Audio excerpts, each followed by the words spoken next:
The Hyundai IONIQ was the first car ever to go on sale with 3 different forms of electric power.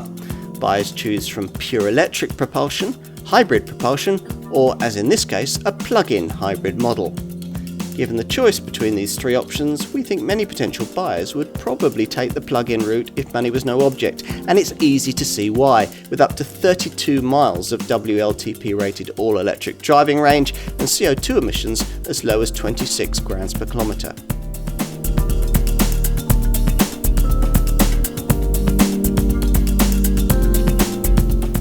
Hyundai is serious about eco-motoring, deadly serious. Over the next few years, the company plans to launch a whole portfolio of eco-minded models, including hybrids, PHEVs, full electric vehicles, and even a fuel cell electric model. But it all had to start somewhere, and did so back in 2017 with this IONIQ, which went on sale back then in hybrid, full electric, and this plug-in hybrid form. This is the lightly updated version of the plug-in hybrid model, updated in 2019, and it remains one of the more affordable plug-in contenders of its kind on the market, for the time being anyway, aiming to offer buyers the best of both worlds, the all-electric capability of the full electric IONIQ model and the range capability of the full hybrid version of this car. Sounds promising.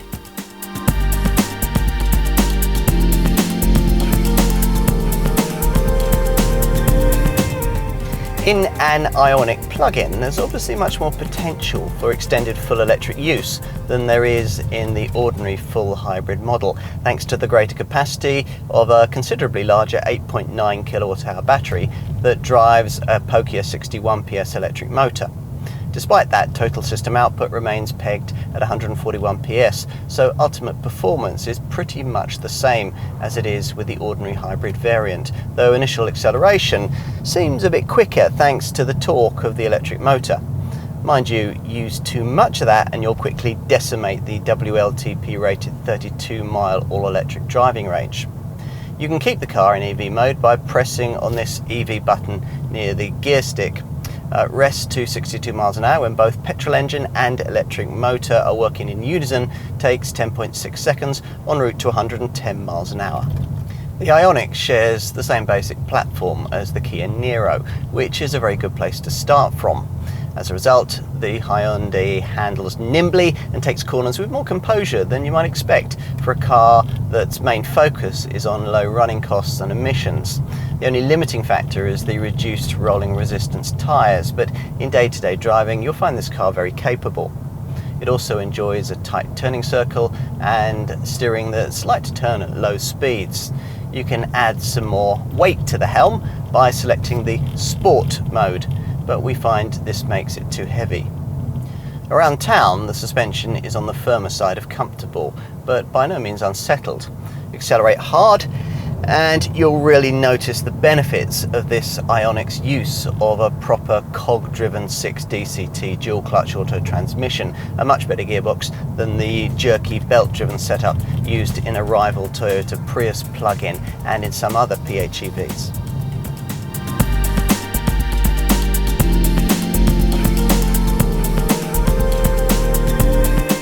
There's not much point building a new car that offers 3 different electrified powertrains for the first time ever if you're not going to make the most of every facet of its design. This is why Hyundai has gone to great lengths with the IONIQ to come up with a shape that has a drag coefficient of just 0.24 CD. That makes this one of the most slippery shapes ever for a car as it cuts through the air, which certainly helps reduce energy use and noise. Recent design revisions include a smarter front grille and revised bumper styling. And inside, well, here's a nice touch. The way the electric seat, having slid back to help you get out, automatically slides forward once you get in. The interior of this Hyundai doesn't feel that futuristic. It's not that it's dull in the cabin, it's just that it's not trying to be too clever for its own good, and we rather like that. What you get is a dash that bears a reasonably strong structural resemblance to the Korean company's other more conventional models such as the i30 and the Tucson. That's a very good thing as it's clear and made from excellent materials. There are hints though at what lies beneath the bonnet. You've got a gauge on the left-hand side of the instrument display screen that helps you drive more economically, and you've got a battery readout indicator on the right-hand side, plus an energy monitor in the centre that shows you exactly what's being powered by what. What else? Well, we could do without the musical chimes provided at startup and powered down, but build quality from the Seoul factory seems strong, and there are some nice soft touch materials used around the fascia. And some eco touches too. The headlining and the carpet use materials taken from sugarcane. Some of the components are painted with renewable ingredients extracted from soybean oil, and the interior door covers are made of natural plastic combined with powdered wood and volcanic stone. Finding and maintaining a comfortable driving position is eased by plenty of seat and wheel adjustability, plus the standard inclusion of electric lumbar support. The general ergonomics seem sound too, though the swept back rear styling means that your view out of the back when parking is rather compromised, both by the swept back roofline and by the central bar across the tailgate glass. That's apparently something Hyundai's well aware of, hence the decision to include rear parking sensors and a rear view camera as standard. Time to move rearwards and take a seat in the rear. Now that's a process that, unless you're really quite short, will involve the need for a slight incline of your head below this sloping roofline. Having done that, you might not be too surprised to find that once inside, as in say a Toyota Prius, headroom is at something of a premium for taller folk. Normally these seats would have been positioned a little lower to compensate for the swept back ceiling, but that's not possible here since they sit right on top of the powertrain's battery pack. At least legroom's quite adequate, even for really quite tall folk, aided by recesses in the front seat backs. And thanks to a low centre transmission tunnel, it should be possible to take 3 adults across the back seat here in reasonable levels of comfort, provided the journey in question isn't too long. Practical touches include a centre armrest with cup holders, netted mat pockets in the seat backs, and door bins just big enough to hold a reasonably sized water bottle. There are twin vents, and you get a coat hook in the right hand upper grab handle, but unfortunately there are no connectivity ports. Heated seats are provided in the rear in this Premium SE variant. Finally, let's take a look at the boot space on offer. A lot of the latest battery-powered cars we've tested recently have managed to package in their batteries without encroaching on luggage room, but that's not the case here. The 443 litre capacity you get in an IONIQ hybrid falls to 341 litres on this plug-in version, which is actually less than the full electric version of this car. At least there's a bit of extra space beneath the boot floor, though there's no room for any sort of spare wheel. Hyundai provides 4 plastic pull-out tie-down points, but there are no bag hooks, and you don't get a 12-volt socket. When you push the 60/40 split folding rear bench forward, it doesn't free up a completely flat loading area, but you do get as much space as likely buyers will need, 1,401 litres being provided.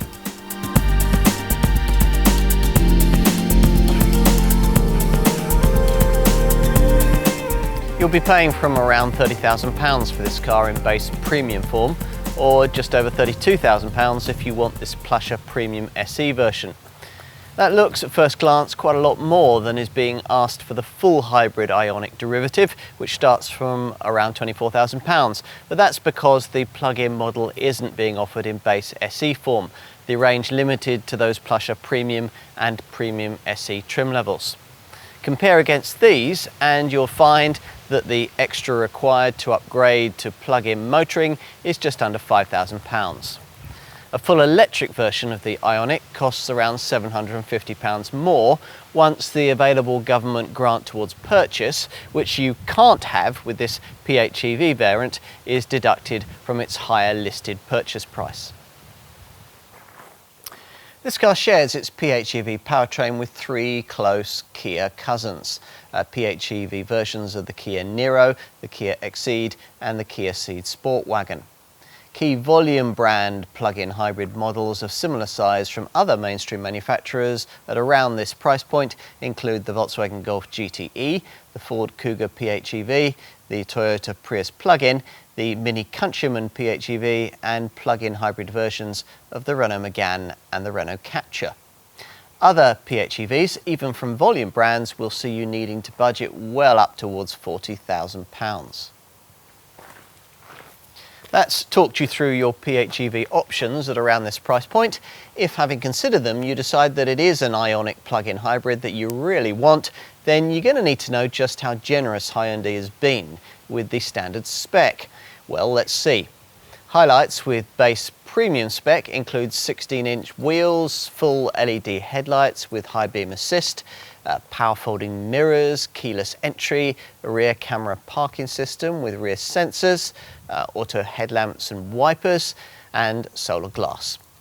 Inside, premium spec buyers also get heat for the steering wheel and front seats. There's a useful wireless phone charging pad, 2 USB ports, an auto dimming rear view mirror and a 7-inch TFT display for the driver's supervision instrument binnacle. There's lots of infotainment and media provision too, all marshalled by a large 10.25-inch widescreen navigation centre dash touchscreen that includes satellite navigation, traffic messaging, TomTom Live services, an upgraded Infinity sound system and access to Apple CarPlay and Android Auto so that you can sync your phone in with the monitor and use various journey-related apps. Now, this setup also features Hyundai's latest BlueLink telematics system. BlueLink is Hyundai's smartphone app-based connected car service that enables drivers to carry out a number of different functions while away from their vehicles. Using the system, you can, from your smartphone, locate your car if you happen to have forgotten exactly where you parked it, and you can remotely from your smartphone start it, lock it, unlock it or adjust its climate control. Plus, BlueLink will also serve as a convenient diagnostic tool which will notify you of any vehicle maintenance issues that require your attention. If the IONIQ pricing structure leaves you able to progress further up the range, you find yourself looking at a premium SE variant like the car that we have here on test. Now, with a premium SE, you get full leather upholstery, powered and ventilated front seats, heated rear seats, front parking sensors, privacy glass, alloy pedals and an auto defog system for the front windscreen. Plus, there are some extra camera safety features that I'll come on to in a moment. And options? Well, all customers will get the opportunity to specify metallic or pearlescent paint, and on a premium SE variant you can add a tilt and slide sunroof too. Otherwise, it's a question of delving into the Hyundai accessories catalogue. Here, practicalities include a mat or a boot liner to protect the luggage area and a protective foil that'll guard against scratches on the rear bumper loading lip. Less sensible options include blue LED footwell illumination for the back of the car, LED puddle lights, or even an LED door projector that'll project the Hyundai logo onto the ground as you get out of the driver's seat at night. Unlike on a Toyota Prius, it's not possible to order a tow bar.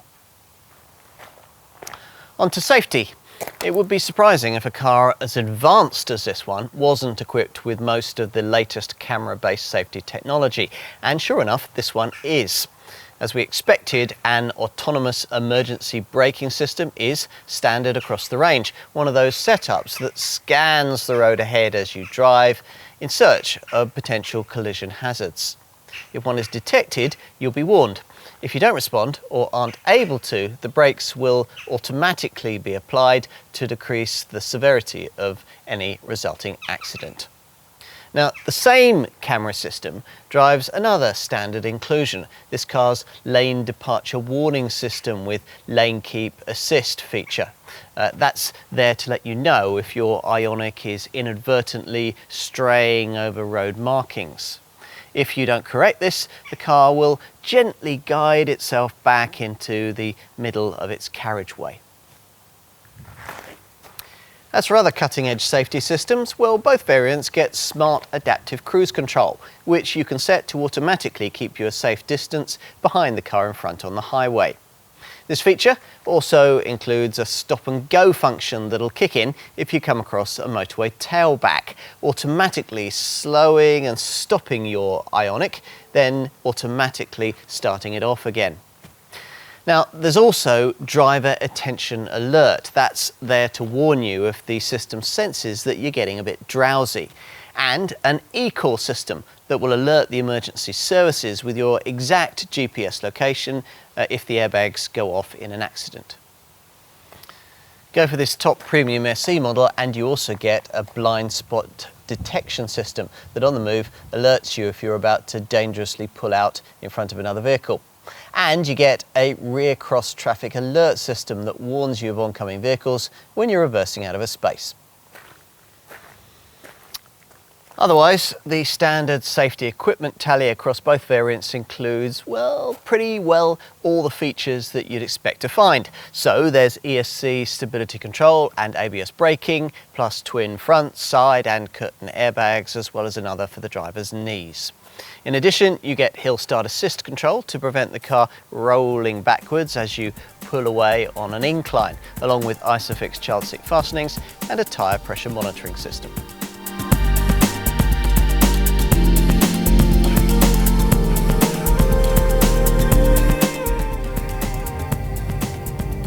The IONIQ plug-in model's engine, a 1.6 litre GDI direct injection petrol 4-cylinder unit with a class-leading thermal efficiency rating of 40%, is a good place to start in the design of this car. In combination with the 61 PS electric motor powered by a 8.9 kilowatt-hour lithium-ion polymer battery, it makes possible a WLTP-rated CO2 emission reading of up to 26 grams per kilometre. The WLTP combined cycle fuel return is supposed to be 256.8 miles to the gallon, though as with any plug-in model, you can take that reading with a pinch of salt. The important thing though is that the government believes it, hence the low benefit in kind tax liabilities this IONIQ plug-in model will deliver for you. As for the WLTP rated 32-mile driving range potential, well, that's a little further than you can go in other rival plug-in models. A pricier Prius plug-in, for example, offers a rated 29-mile range. You can keep the car in EV mode by activating this EV button near the gear stick. Obviously, to get anywhere near the official quoted range figure, you'll need to be using the most sensible of the three provided driving modes, green-tinged Eco, which slightly restricts throttle travel and climate system performance. And you'll also want to keep an eye on the drive indicator to the left of the instrument binnacle screen, staying in the lower blue charge zone and out of the upper white power section. The central part of this instrument binnacle display offers a selectable energy flow monitor and a driving style readout, which rates your driving in percentage terms in economical, normal and dynamic categories. At the end of each journey, a drive info display flashes up on the binnacle to show the miles you've covered, the miles per kilowatt power output used and the time taken for the trip. All the main EV stuff though is located on the 10.25-inch centre dash screen. This right-hand screen tab brings up battery status, driving range and the nearest EV charging station. But there's much more. Drill down into your EV screen options and you'll find an energy information section that shows your driving range in figures, electric and petrol powered, plus the remaining percentage of battery charge. There's an Eco Drive section divided into fuel economy, graphically showing the fuel engine use and the electric motor use, and history, showing the mileage you've covered and the consumption achieved on any given date. There's also a charge management screen section, which allows you to set your own bespoke charging times so as to benefit from off-peak electricity tariffs, and set charging limits and charging current levels. Charging an IONIQ plug-in hybrid takes 2 hours 15 minutes using a 7 kilowatt wall box charger. Using a domestic 3-pin plug, you're looking at 5 to 6 hours. Finally, let's talk warranties. Most modern cars come only with an unimpressive 3-year 60,000 mile deal. With this IONIQ, in contrast, a much more complete peace of mind package comes as standard, thanks to one of the best customer assurance plans in the industry. The 5-year triple care warranty includes 5 years of mechanical cover with no mileage limit, annual vehicle health checks, and roadside assistance.